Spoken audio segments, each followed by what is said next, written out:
And welcome to this edition of ACAP Today for the week of June 22, 2020. I'm Jason Parent with the Aroostook County Action Program. On this week's program, we're going to speak with Blake Hatt from the Northern Lighthouse, a great partner of ours in the community, about the need for additional services and what they've seen as demand in both the behavioral health and the substance use realm over the past 3 months, as we've been into COVID-19 now for 3 months. We're also going to speak with Amber Tierney, who's a family coach here at the Aroostook County Action Program, but is also a trained recovery coach, about what she's seeing not only with clients she's working with in the community, but with the Hope and Prosperity Wellness Shelter at the University of Maine at Presque Isle that she's helped to staff over the past couple of months. So we'll be visiting with them in just a little bit, but before we get to that, we are going to first visit this week's news and information you can use. And we start this week, as we did last week, with reminding folks in the wake of all that is happening across our country, both with COVID-19, but also with the racial equity challenges that we're facing and grappling with and continue to grapple with as a country, of the community action promise that essentially reminds everyone who works with us in the community that we do work with all people and do not discriminate. And so I'll read it to you. Community action changes people's lives, embodies the spirit of hope, improves communities, and makes America a better place to live. We care about the entire community, and we are dedicated to helping people help themselves and each other. And we certainly do care about the entire community and have no discrimination in the services that we offer. And so we want to just remind folks of that in these particularly challenging times. We also want to let folks know that we have begun a Curbside Assistance program effective with the month of June and moving forward for folks who are unable to do all of what they need to do online or over the phone. You can certainly drive your vehicle up to the 771 Main Street location and call the number there, and we will send a staff member out to you. If you have papers that you need us to get for you, we'll bring them back in, make copies or scans of them, and then get them right back to you. Or if you just like this service, please do contact us or ring the doorbell. If you do not have a cell phone with you when you come, you can certainly ring the doorbell, the electronic video doorbell at our 771 Main Street facility. These services are also available at our other facilities. Just please call ahead for these at other facilities so we can ensure staff availability to work with you when you arrive. We did want to also let folks know about the community impact that we've made through early June across Aroostook County. We have now served over 55,000 meals and delivered those to households across Aroostook County, but certainly programs across our agency such as the Energy Assistance Program, the WIC program, and many others have definitely seen an increase in use at this time, and we are certainly here to provide additional supports through these programs for our community, which we will detail here in just a moment. One of the areas where we have seen an increase, because it's a brand new program, is in our navigation program. These are individuals who work with our family coaches, but work across the agency with individuals to help access services, especially for people who have never had to rely on services from ACAP or from social service in the past, or may not have in a very long time. The navigators are available for you and can help you determine what you may be eligible for in terms of programs and assess your situation. In addition to taking incoming calls, they are also doing outgoing calls, outbound calls with individuals who call for program support that are new to our agency. So please do consider reaching out to a navigator. Call us at 764-3721 if you feel that you could benefit from these services, and we will connect you with one of our navigators. Maine Housing has continued to offer the COVID-19 rental relief program through the month of June. They are currently exploring what that program will look like in July, but if you have had difficulty paying your rent and still have not made payment for the month of June, please do reach out to us. If it is COVID-19 related, there is up to a $500 payment that would be allocated to your landlord if you do qualify for the program. It's a very low qualification threshold, just that you've been impacted financially by COVID-19, so please do check it out at mainhousing.org/COVID-rent or call us at 764-3721 if you would like more information or to register with us over the phone. We also are reminding folks who may have had an impact on their health insurance as a result of lost or diminished employment at this time that we do have a healthcare navigator here within our agency. That individual is available to meet with people during this special enrollment period if you have been impacted and your employment and healthcare has been impacted by COVID-19. We also have a couple of workshops that we're promoting on June 25th and July 1st. Call us if you would like more information on those. The information is on your screen. The one this week, June 25th, is Understanding Your Health Insurance Options. And that one will be repeated on July 1st as well if you are unable to attend the one on the 25th. The Home Energy Assistance Program, as I mentioned earlier, has seen an increase in about 100 folks who were impacted by the COVID-19 virus early on. This program is still seeing applicants in the current season through July 15th, and we certainly encourage individuals to apply for that program. The income guidelines are on our website, and they actually have increased over the previous season. So if you have not applied for HEAP, maybe you have in past seasons and have been declined because you were over income, check out those income guidelines and consider giving us a call. We have available appointments at this point within a week's time, which is unusual and unheard of in the fall and in the early winter when the appointments are all booked. Now is a great time to apply, and even though the season ends for applications on July 15th, if you are given an award, it takes about 6 weeks to process. That money will be on your fuel vendor account come fall when you want to turn the thermostat up, and we'll get you through the early part of the winter as well. So please do give us a call if you think you might be eligible for this program, and check it out online. Headstart is currently accepting applications for the fall 2020 program season. Please do give them a call at 768-3045 if you have a child under the age of 5 who may benefit from our early care and education programs. We can certainly talk you through that and walk you through the application over the phone. Workforce development here at ACAP are offering workforce workshops that begin this week on the 25th with career decision making. They'll continue into July on the 2nd with job searching as the topic, on the 9th with resume writing, on the 16th with interview tips. All workshops are held online through Zoom and all begin at 1 o'clock in the afternoon. Contact Kathy Williams here at our main office. Her direct line and her email information are on your screen. Quitting smoking at a time like this may be especially challenging. It can be challenging at any time, but we are available and we are there for you as well. Elaine Sipe, who leads this program for us, is available to offer counseling via Zoom and other platforms, including on the phone, if you would like to have those services accessed that way. So please do give her a call at 554-4151 or email her at esipe@acap-me.org if you're considering quitting smoking and would like some help, or quitting tobacco products and would like some help. We also want to remind folks about the pandemic EBT program, as schools are out for the summer and some have a gap between the summer program, feeding program, and the school year feeding program. Folks can call by June 30th, the 800 number on the screen there, 855-797-4357. This is for children who are eligible for the pandemic EBT program, are those who receive free or reduced price school lunches. And the school is closed due to COVID-19, or in the case of now we're heading into the summer months. So if a family currently receives SNAP or TANF, you don't need to apply. So if you do, you should be receiving this automatically.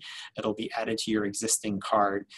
If you do have the SNAP and TANF benefit, but applied for free or reduced meals at the school and were approved, you can receive the PEBT benefit, but you must call to apply. So if you have that, I should say, if you have not qualified for SNAP or TANF. So please do consider looking into this. It could certainly help providing up to $363 per child to spend on groceries, especially as there's a period of time on either side of the school summer vacation before school meals kick in. And we also want to remind folks that the ACAP community assessment is still out there and available. We've had over 800 respondents at this point. This is the electronic survey, but if you are in need of a paper survey, we have printed paper surveys here that we'd be happy to distribute and get to you. Please do call us if you need a paper survey so that we can make sure we get that out to you. The information is very valuable and will be used to plan our next 3 years of work in the community. And finally, in the news, you can use an information section from our 5210 Let's Go program here at ACAP in partnership with Northern Light AR Gould Hospital, the Presque Isle Parks and Recreation Department, and other programs here at ACAP. We are offering a free yoga class with Julie French for children and parents. There are 2 sessions on June 23rd and June 30th. Both will be held at Mantle Lake Park. All participants will receive a free yoga mat, and we're encouraging you folks to bring sunblock and bug spray. Water and door prizes will be provided. Rain dates respectively for those two are June 25th and July 2nd. So if it's raining on either one of those dates, it's bumped. There will be a couple of different sessions there as advertised, and we are going to be adhering to all CDC guidelines. So participants will be screened. We'll have a health and wellness safety check before. There'll be 6-foot social distancing observed, hand sanitizer available, and the equipment will be cleaned and sanitized after each use.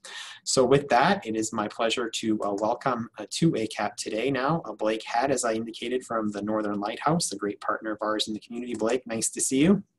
Thank you, Jason. Nice to see you too. And Amber Tierney, who I think needs no introduction. Both of you have actually been on this program before, but Amber Tierney is a family coach and again, a previous guest, helped walk us through with Heidi Ratcliffe early on through the shelter, the wellness shelter. So it's great to welcome you back, Amber. Thanks for having me. Great. Blake, I wanted to begin with you because we really wanted to focus on this program about what your agency in particular has seen. Obviously, the last 3 months have been very challenging for all of us in the community, but they've been especially challenging times for individuals who are prone to have challenges such as depression and anxiety and things of that nature. These certainly are difficult times. What have you seen in terms of need out there as a behavioral health provider? I think the need it's been widespread. It has been, we've seen an effect of the stressors that the COVID-19 has caused in our communities and in individual families that we've served. We've seen an expansion of services. We have increased our televideo services, threefold. We have reduced, our offices are still closed right now. So currently what we're experiencing is that families where they can't come into the office for outpatient services, we're doubling our efforts by pushing televideo services. That way they can access services, they can still see their providers and remain in a safe environment in their own home and remain confidential as well. And what we're doing is we're doing that for substance use as well. We've seen a drastic increase in need because, as we've seen, COVID-19 has provided many variety of stressors. And these are stressors that are affecting everybody. One thing that is very predictive when people are dealing with stress and trying to overcome an addiction or working on some goals to improve their independence or their mental health is that stressors in routine or disruptions in routine create more stressors. And then what we find is a greater need for service. So when we take you, for example, before we had children going to school and parents, working or running their household in a manner they were used to. And then we take and we disrupt that routine and we create a lot more stress. Homeschooling children for adults has increased drastically because the need of schools are closed. And so what that has in turn done is created more stressors for individuals and families, as well as children themselves. So we are seeing an increased need for telehealth therapy services for children, for parents, and putting the families aside as well, but just individuals in general, because there's been disruption in work. Some individuals have been laid off from their jobs, which is affecting their income, which is affecting their housing situation or their food. So all those things tied together, what we're seeing is everybody across the board, as we've clearly seen, has being affected. And it's on our end from the behavioral health perspective, as well as substance use. We've seen a drastic need for services and more prevention and more education and more support. Now, you've mentioned most of these. I just want to take a quick look and share with our viewers the services that are offered by the Northern Lighthouse. You talked about children's services, you talked about adult services, the growing need for those, as well as substance use disorder programs. Outpatient therapy is obviously the specialty. You're an outpatient provider of services, Blake. But you didn't mention and talk about the residential facility, because that's come obviously with challenges of its own in terms of social distancing and norms of how we're all living and at a residential facility. And I can't imagine the complexity of running that operation at this time. Yes, our children's residential facility has seen a great impact, not only on the children that we're serving in the residential facility, but also our staff. Our staff have been amazing, and they have made sacrifices in order to, better meet the needs of their clients, because we had to follow all the CDC guidelines. We've been working with the state on obtaining PPE equipment because that's a need inside a facility. These children live there. This is their home temporarily while they're working and through treatment.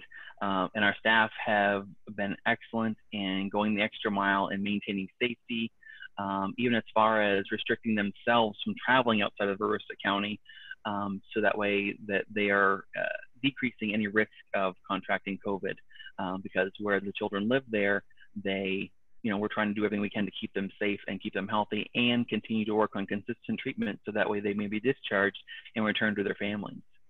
And that is another area that has been very hard, is it's impacted our clients and their families in our residential, because for a period of time, we weren't able to allow families to come into our facility as we normally would have. But as of recently, we have changed those guidelines as, we're following the recommendations from the state of Maine and the CDC, and we are allowing visits from family members to our clients, which is, we have seen a drastic improvement in our clients' well-being, as well as families as well, because as part of children's residential programming, a family component is mandatory, and it's huge. That's how we're able to successfully transition children home upon discharges, because they've done work with their family in order to prepare for that return home. And so we did see a lot of stressors, but since we've been able to lift some restrictions and allow families in safe and appropriate settings to visit with clients and continue family work, we have seen that improve quite drastically. Now, Blake, drawing a parallel to that with work that Amber Tierney is doing here at ACAP. Amber, you've been one of our lead staff members in the Hope and Prosperity Wellness Shelter at the University of Maine at Presque Isle, so that there's, I guess, no further suspense on it. I think you have an announcement to make as it relates to what's happening with that shelter in the near term here. So I'll let you first share the news, and then we'll go back to talk about how things have been with the shelter. So our shelter is looking to close. Most of the wellness pop-up shelters that have happened due to a response to the pandemic have an end date of the end of this month. And with that end date comes that lack of security and safety that the individuals who have experienced our services have come to find. And on top of everything else going on, they're about to be thrust into a new way of living, whether that's in their own housing, or that's, returning to the Sister Mary O'Donnell shelter. It's a big change. It's a big stressor to mirror what Blake's been saying. It's a lot of unknown and a lot of unexpected change. It's very, very hard, especially for people in a vulnerable state of crisis already. Now, Amber, for some of the individuals that you had the pleasure of working with who have been unfortunately experiencing homelessness, you had the opportunity to work with some of them prior to COVID-19 in the Hope and Prosperity Resource Center on site here at the 771 Main Street facility at ACAP, and then the opportunity to work with them in the shelter in a COVID environment. Have you seen firsthand some of the impacts, as Blake has indicated, of the trauma on everything that's just happened, and the instability that this has provided in all of our lives, I can imagine is only hitting the population of individuals who are already vulnerable even more deeply? Oh, absolutely. So what, especially as a recovery coach, what happens a lot in recovery is that people leading up to it have led a very unpredictable, kind of chaotic, out of control life. So when they come into recovery, things get really structured and regimented, and they thrive in that setting. They thrive in understanding that I have this appointment at this time. I'm going to go here. I'm going to go here. This is what I do Tuesdays. This is what I do Thursdays. And when the world shut down, essentially, everything halted. And the normalcy that they had now come to know had just been obliterated. So people that were already finding a new way to live have now had to find a completely refreshed new way to live, which has been honestly traumatizing and in most cases very detrimental to people's recovery process. Now, Amber, you talked about your work as a recovery coach. You're a family coach for ACAP, and you have this expertise in recovery coach. You're a trained recovery coach. Help us understand a couple of things in the current environment that we're facing that are helpful. So help us understand what someone who in recovery is struggling with at this time, but also help us understand as a society, as people who interface regularly with individuals in recovery, what can we do as a society to help individuals in those circumstances, understanding that they're in a very vulnerable position, and everything that's happening has just made that much more challenging. So first, talk about what folks that you're working with are experiencing in general terms and why it's even more challenging. So the process of addiction, regardless of how someone looks at that, is a very isolating situation.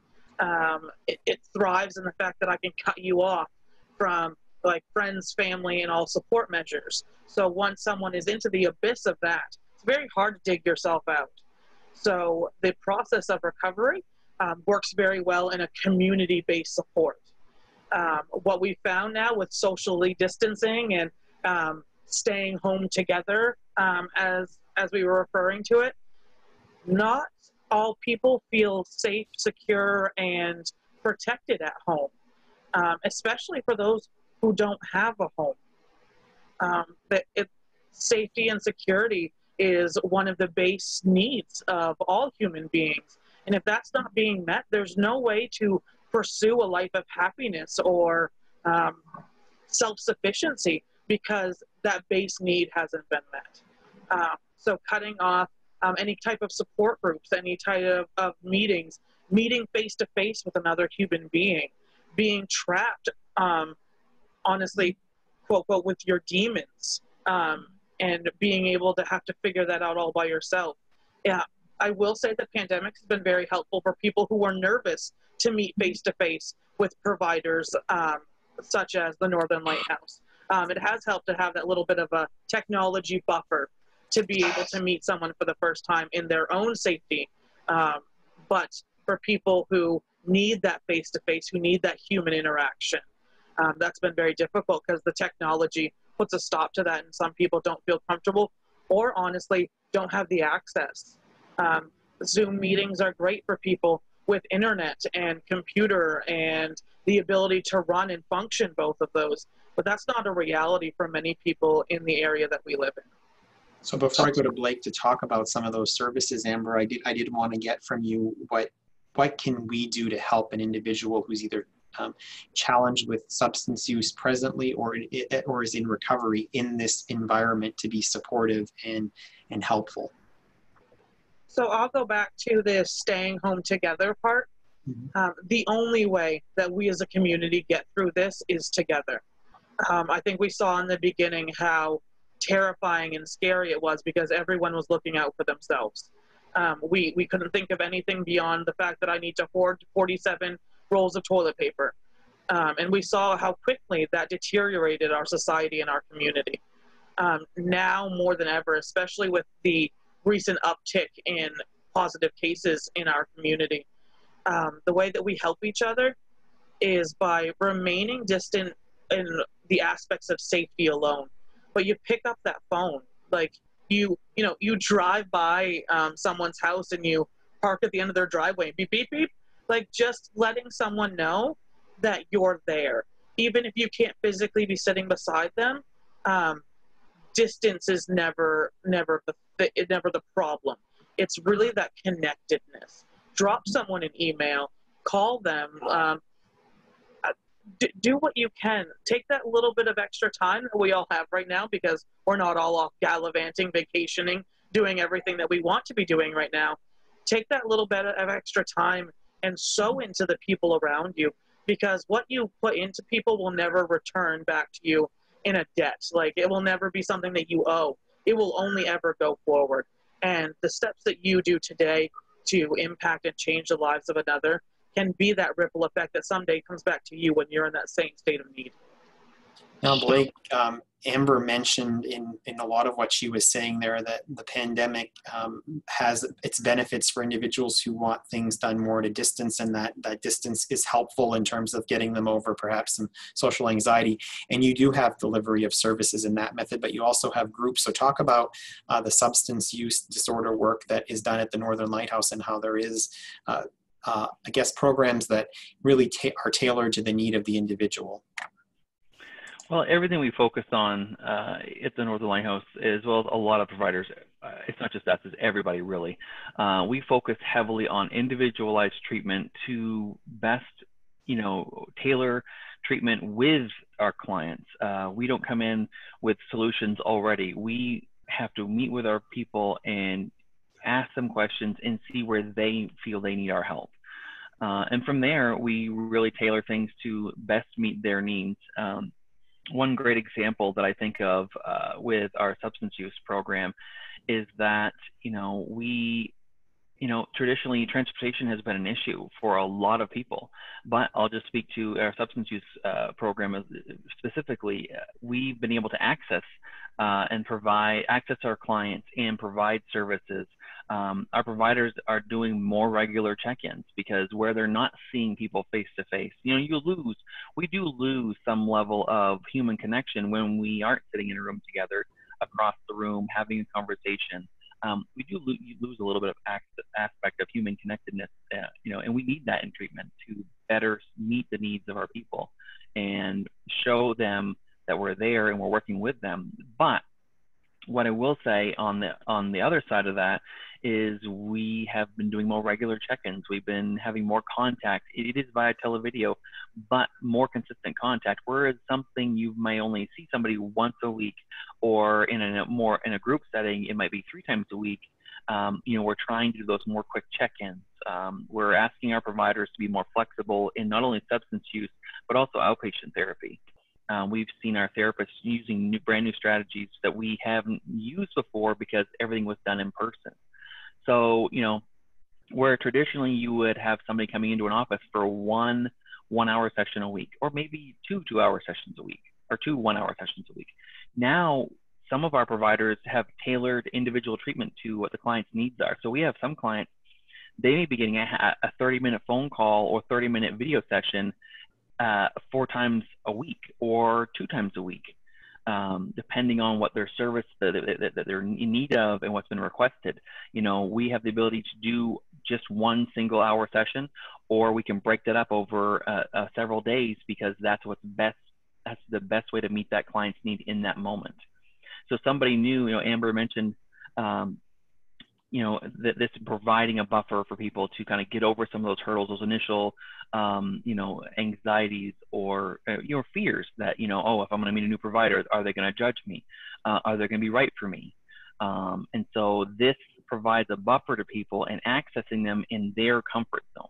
Instead of asking them to come out of their comfort zone, talk about something uncomfortable maybe, and do it in a strange environment with a stranger, televideo has allowed us to bring this, for us and open for services, a stranger to them in their comfort zone, on a platform that they're comfortable with, and televideo isn't for everybody, but we have seen a lot of use for our outpatient therapy services and substance use services. And when we continue to offer those needs daily, weekly, we're advertising all the time that we are still available. We're still offering sessions to people, because the need is growing, and there are a lot of providers here in Aroostook County, but there is a lot more need than we have seen before. In terms of that, in the slide that we just had on the screen, it indicated that there were immediate openings. So immediacy and then meeting someone's needs where they're at when they need them are critical in both substance use and in behavioral health, are they not, Blake? Absolutely. It takes a lot to get somebody to the point where they, recognize that they're ready for start treatment or ready to start some type of service. So we're doing everything we can to bridge that gap and not drag things out. So right now, for example, our substance use program, we have immediate openings. We have 2 substance use counselors, licensed alcohol drug counselors that have availability to see new clients, take on new clients, and begin that journey towards working with someone through the steps that they need to for treatment and recovery. And Amber, I think I want to also connect back with you because Blake's talked about the way forward and how things are going and how people can connect. Even though the wellness shelter at the University of Maine at Presque Isle, the Hope and Prosperity Wellness Shelter, is coming to a close at the end of this month. The work isn't, and your work is going to continue. Maybe not the overnight services; those will obviously transition to the Sister Mary O'Donnell shelter, as you mentioned. But talk about the work of your team and how that's looking to continue moving forward. Absolutely. So what we do normally, like in our regular day-to-day lives, is is coaching, is helping people find housing and employment and connected to different services, like Blake at the Northern Lighthouse, and for healthcare professionals and all of these different arenas. Basically, coaching comes alongside of an individual and says, hey, where do you want to go? That individual lets us know where they want to go, and then we help them plan the trip and help them make their connecting flights and make all of these different connections that lead them to their best possible life. And we're very excited to get back to that. Not that we've stopped, because that's been the heartbeat of the Hope and Prosperity Wellness Shelter. But the second that the Hope and Prosperity Wellness Shelter closes, very shortly we'll be opening back up the Hope and Prosperity Resource Center, and it'll still be available. A lot of the fear that we've noticed in the wellness shelter has been that essentially when this closes, we just vanish. And the support and the safety and security that they found in connecting with the ACAP staff there it's terrifying, because these are individuals that have no one else. These are individuals in their most vulnerable state. And it's been very comforting for them to realize that even though these doors close, another door opens, and it's always open and welcome to them, that they're more than welcome to come back, whether you found housing during this process or not, whether you met all of your needs or not, like, you're still welcome. Like, we're still here for you. We're not going anywhere. We just hope that someday we work ourselves out of a job and you don't need us and you just come back to say, hey, because that's what we're here to do. We're here to give tools that help you build the best life. And then you'll be able to do that on your own, and then you can just come back for funsies. So last point with you, Amber, is that as you're preparing to wind down the wellness shelter, I want you to share just for a minute some of the tremendous success that you've had with it. It's been more than providing just simply a roof and a place for people to sleep and get meals. There's been some really good things that have happened inside those walls as you prepare to wind down and transition services to continue to help people during the day. We have had so many wonderful success stories. We've had people that have been from out of the area, brand new to Aroostook County, that are like, I don't know what this is. We had one individual who came in one day and held out like their hand, and there was snow in it, and they said, Amber, have you ever made a snowball? And I was like, well, yeah, I live in northern Maine. But they never had. And just seeing the excitement and like the interest and the fascination, that was amazing. The multiple people that we've been able to house that have been experiencing chronic homelessness has been really exciting. Heidi and I received a message the other day that said, thank you for all of your support. Like, I never knew that this life was possible, but now I realize that everything that you guys said, talking about having hope and keep going, it wasn't just to fluff someone's back. It was real stuff, and that if you just keep moving forward, eventually, like, that light at the end of the tunnel gets closer. You just do the next right thing. So housing people has been wonderful. Getting people into higher education, and it's been really fun to sit there and to study with people, to watch individuals go on their own pathway in life and being supported for people who never had anyone backing them before, never had someone to sit down and do homework with. They didn't have people to sit down and share a meal with. Like, it's been very exciting to not only help people progress in the professional areas of their life, but getting a little bit of that humanity back to an invisible population has been bucket loads of reward and gratitude, and it's been amazing. Indeed. So I'm just going to ask you, anything else that you haven't talked about that you wanted to share with us, or your parting thoughts for us? We'll do it with you, and then we'll do it with Blake, and then we'll say goodbye to folks. I guess I would just say that as we all go off into our daily lives, to remember to be compassionate and tender in the lives of others, to understand our own stressors and struggles during this time, to really feel them, to take care of ourselves, but also to take care of those around us. Alone we can't, but together we can. So be what we are every day. Be Aroostook County strong. Keep going, and take care of your neighbors. Great. Nice. Great last words there. Blake, what haven't we covered with you that you wanted to make sure people knew about, and your last words? The only thing I really want to remind everybody is that, we have to be creative. We have to find ways to help each other out and be supportive. Everything Amber just said, I wholeheartedly support 100%. Those are the keys to continuing forward. The only thing I want to remind everybody is that right now we have immediate openings for our substance use program. Give us a call if you want more information. We can connect you with one of our counselors, and you can ask more questions and see what we can do for you there.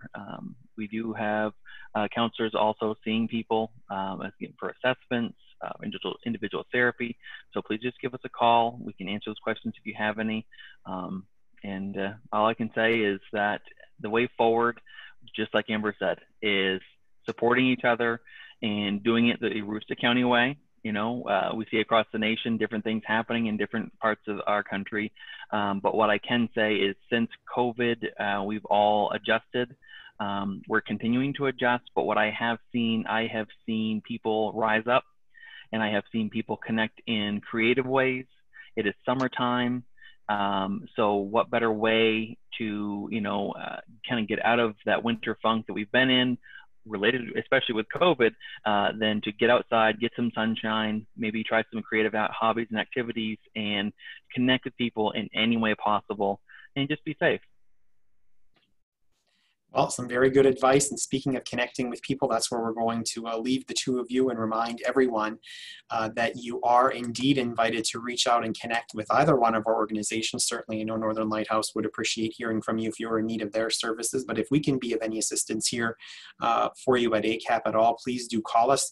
We talked earlier about how different people like to connect differently. If your thing is picking up the phone and talking with somebody, do that at 764-3721. If you prefer to email us, and we'll make the outreach to you, or go on our website and complete an actual questionnaire that will give us some of the information we need before we even connect with you.